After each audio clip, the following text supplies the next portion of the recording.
धमकियां दे के अरेस्ट करके मुझे क्यों अरेस्ट करना चाह रहे हैं? वो ये बताना चाह रहे हैं कि देखो तुम लोगों के साथ क्या होगा अगर आपने किसी ने मुंह खोला। हमने कहा अरेस्ट कर लो ना, हम छुपे हुए हैं, हम कोर्ट में खड़े थे।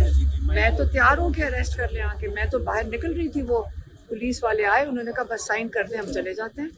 तो वो अगर नहीं अरेस्ट कर रहे तो किसी ने पूछा आपने कोई डील की भी है? मैंने उनको कहा कि देखें हम तो चाह रहे हैं कि अरेस्ट कर लें अरेस्ट करें आके अरेस्ट। उनको किस लिए डर है? उनको ये डर है कि जो इन्होंने इमेज दी हुई है दुनिया के बाहर कि यहाँ पे बिल्कुल हमने सारा कुछ कंट्रोल में किया हुआ है, सारा कुछ काबू में है।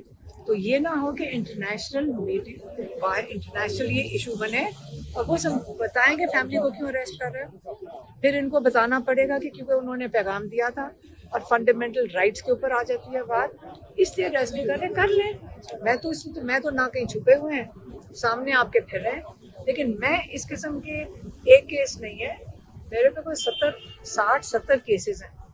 तो अगर इन्होंने यही हमारा मजाक बना रहे हैं, अदालतें हमारा मजाक बना रही है पाकिस्तानियों का कि मैं कभी लाहौर की अदालत जाऊं, पिंडी की, इस्लामाबाद की, कि क्या मजाक है? इमरान खान ने तो सामना कर लिया, क्यों हम किससे करें कि मैं पैगाम देने के ऊपर आप मैं एक केस बना देगा, अरेस्ट वारंट इसमें नहीं निकालेंगे तो 10 और में कर लेंगे। तो इससे मैंने कहा ले जाओ एक दफा जेल में, सारा दिन यही धक्के खाने कोर्टों में, तो इससे जेल में ले जाओ। तो लेके जाना है तो ले जाएंगे ये। बहुत शुक्रिया।